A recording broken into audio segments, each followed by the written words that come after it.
Genesis chapter 11. And all the earth had one language and one speech. And it came to be, as they set out from the east, that they found a plain in the land of Shinar, and they dwelt there.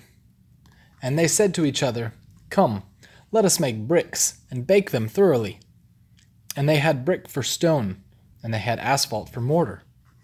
And they said, Come, let us build ourselves a city, and a tower whose top is in the heavens, and make a name for ourselves, lest we be scattered over all the face of the earth. Then Yahuwah came down to see the city, and the tower which the sons of men had built. And Yahuwah said, Look, they are one people, and they all have one language, and this is what they begin to do. And now they are not going to be withheld from doing whatever they plan to do. Come, let us go there and confuse their language, so that they do not understand one another's speech.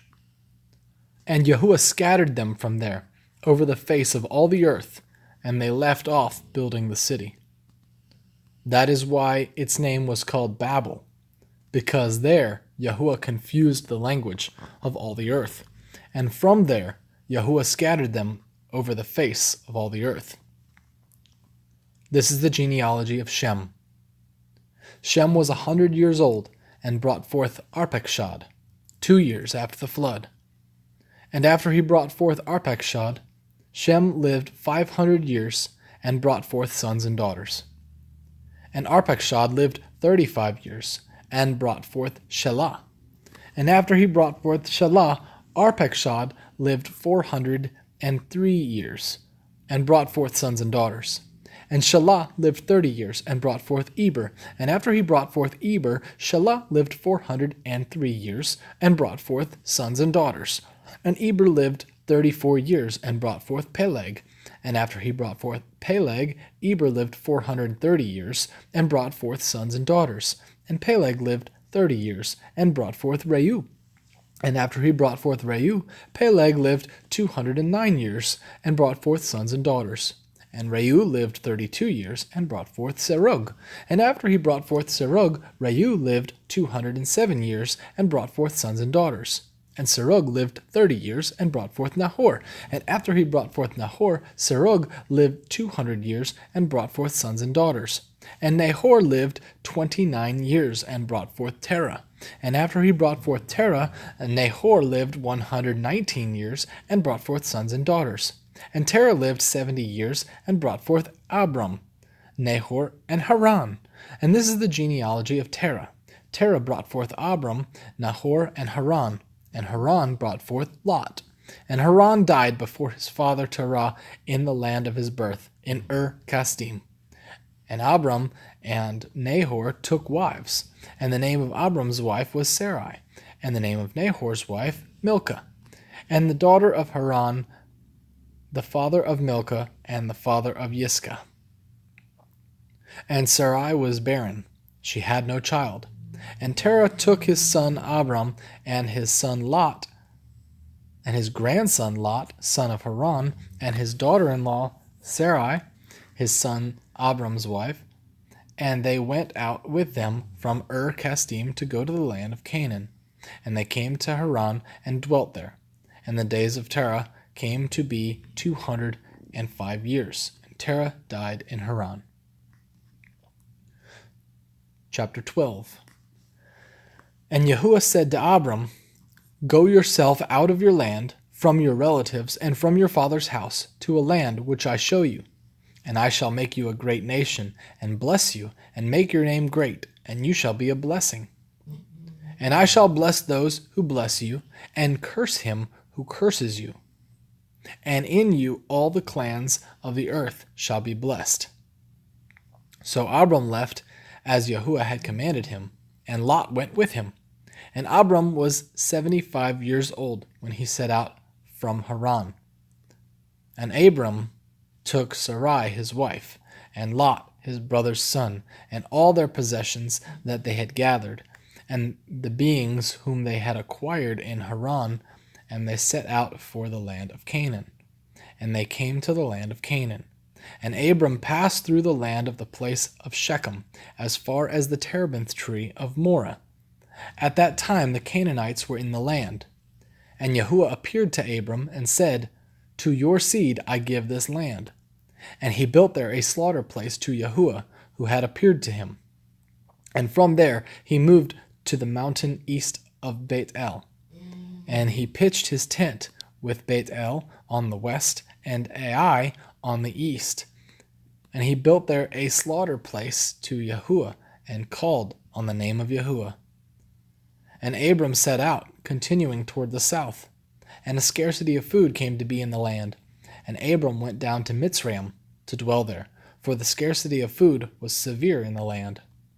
And it came to be, when he was close to entering Mitzrayim, that he said to Sarai his wife, See, I know that you are a beautiful woman to look at. And it shall be, when the Mitzrites see you, that they shall say, This is his wife, and they shall kill me, but let you live. Please say you are my sister, so that it shall be well with me for your sake, and my life be spared because of you. And it came to be, when Abram came to Mitzrayim, that the Mitzrites saw the woman, that she was very beautiful. And Pharaoh's officials saw her and praised her before Pharaoh, and the woman was taken to Pharaoh's house. And he treated Abram well for her sake. And he had sheep and cattle and male donkeys and male and female servants and female donkeys and camels. But Yahuwah plagued Pharaoh and his house with great plagues because of Sarai, Abram's wife. And Pharaoh called Abram and said, What is this you have done to me? Why did you not inform me that she was your wife? Why did you say, She is my sister?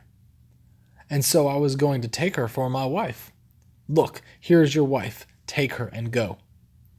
And Pharaoh commanded his men concerning him, and they sent him away, with his wife and all that he had. Chapter 13. And Abram went up from Mitzrayim into the south, he and his wife, and all that he had, and Lot with him. And Abram was very rich in livestock, in silver, and in gold. And he went on his journey from the south as far as Beit El, to the place where his tent had been at the beginning, between Beit El and Ai, to the place of the slaughter place which he had made there at first. And there Abram called on the name of Yahuwah. Now Lot, who went with Abram, also had flocks and herds and tents, and the land was not able to bear them, that they might dwell together, for their possessions were great, so that they could not dwell together. And there was strife between the herdsmen of Abram's livestock and the herdsmen of Lot's livestock. And at that time the Canaanites and the Perizzites dwelt in the land. Then Abram said to Lot, Let there be no strife between you and me, and between my herdsmen and your herdsmen, for we are brothers. Is not all the land before you? Please separate from me. If you take the left, then I go to the right, or if you go to the right, then I go to the left. And Lot lifted his eyes and saw all the plain of the Yarden, that it was well watered everywhere, before Yahuwah destroyed Sodom and Amorah. It was like the garden of Yahuwah, like the land of Mitzrayim, as you go toward Zoar. So Lot chose for himself all the plain of the Yarden, and Lot moved east. Thus they separated from each other, Abram dwelling in the land of Canaan, and Lot dwelling in the cities of the plain, and pitched his tent as far as Sodom. But the men of Sodom were evil, and sinned before Yahuwah, exceedingly so. And after Lot had separated from him, Yahuwah said to Abram, Now lift up your eyes, and look from the place where you are, northward, and southward, and eastward, and westward. For all the land which you see, I shall give to you and your seed forever. And I shall make your seed as the dust of the earth, so that, if a man could count the dust of the earth, then your seed also could be counted. Arise, walk in the land through its length and its width, for I give it to you. So Abram moved his tent, and went and dwelt by the terebinth trees of Mamre, which are in Hebron, and built a slaughter place there to Yahuwah. Chapter 14. And it came to be in the days of Amraphel, sovereign of Shinar, Arioch, the sovereign of Elasar, Kedorlaomer, sovereign of Elam, and Tidal, sovereign of Goyim, that they fought against Bera, sovereign of Saddam, Bersha, sovereign of Amorah, Shinab, sovereign of Admah, Shemebar, sovereign of Seboim, and the sovereign of Bela, that is Zoar. All these joined together in the valley of Siddim, that is the Salt Sea. 12 years they served Kedorlaomer, and in the 13th year they rebelled. And in the 14th year Kedorlaomer and the sovereigns that were with him came and struck the Rephaim, and in Ashtaroth, Karnaim, and the Zuzim in Ham, and the Emites in Shaweh, Kiryathaim, and the Horites in the mountain of Seir as far as Al-Paran, which is by the wilderness. And they turned back and came to En-Mishpat, that is Kadesh, and struck all the country of the Amalekites, and also the Amorites who dwelt in Hatzetzon, Tamar. And the sovereign of Sodom, and the sovereign of Amorah, and the sovereign of Admah, and the sovereign of Zeboim, and the sovereign of Bela, that is Zoar, went out and joined together in battle in the valley of Siddim, against Kedorlaomer, sovereign of Elam, and Tidal, sovereign of Goyim, and Amraphel, sovereign of Shinar, and Arioch, sovereign of Elasar, 4 sovereigns against 5. And the valley of Siddim had many tar pits. And the sovereigns of Sodom and Amorah fled and fell there, and the remainder fled to the mountains. And they took all the goods of Sodom and Amorah, and all their food, and went away. And they took Lot, Abram's brother's son, who dwelt in Sodom, and his goods, and left. And one who had escaped came and informed Abram the Hebrew, for he dwelt by the terebinth trees in Mamre the Amorite, brother of Eshcol, and the brother of Anar, and they had a covenant with Abram. And when Abram heard that his brother was taken captive, he armed his 318 trained servants who were born in his own house, and went in pursuit as far as Dan. And he and his servants divided against them by night, and struck them, and pursued them as far as Hobah, which is on the left of Damascus. So he brought back all the goods, and also brought back his brother Lot, and his goods, as well as the women and the people. And after his return from the striking of Kedorlaomer and the sovereigns who were with him, the sovereign of Saddam came out to meet him at the valley of Shawah, that is the sovereign's valley. And Melchizedek, sovereign of Shalem, brought out bread and wine. Now he was the priest of the Most High All. And he blessed him and said, Blessed be Abram of the Most High All, possessor of the heavens and the earth. And blessed be the Most High All, who has delivered your enemies into your hand. And he gave him 1/10 of all. And the sovereign of Saddam said to Abram, Give me the people, and take the goods for yourself. But Abram said to the sovereign of Saddam, I have lifted my hand to Yahuwah, the Most High All, the possessor of the heavens and the earth, not to take a thread or a sandal strap or whatever is yours, lest you should say, I have made Abram rich, except only what the young men have eaten, and the portion of the men who went with me, Aner, Eshcol, and Mamre. Let them take their portion. Chapter 15. After these events, the word of Yahuwah came to Abram in a vision, saying, Do not be afraid, Abram. I am your shield. Your reward is exceedingly great. And Abram said, Master Yahuwah, what would you give me, seeing I go childless, and the heir of my house is Eleazar of Damascus? And Abram said, See, you have given me no seed, and see, one born in my house is my heir. And see, the word of Yahuwah came to him, saying, This one is not your heir, but he who comes from your own body is your heir. And he brought him outside and said, Look now towards the heavens, and count the stars, if you are able to count them. And he said to him, So are your seed. And he believed in Yahuwah, and he reckoned it to him for righteousness. And he said to him, I am Yahuwah, who brought you out of Kasdim, to give you this land to inherit it. And he said, Master Yahuwah, whereby do I know that I possess it? And he said to him, Bring me a 3-year-old heifer, and a 3-year-old female goat, and a 3-year-old ram, and a turtle dove, and a young pigeon. And he took all these to him, and cut them in the middle, and placed each half opposite the other.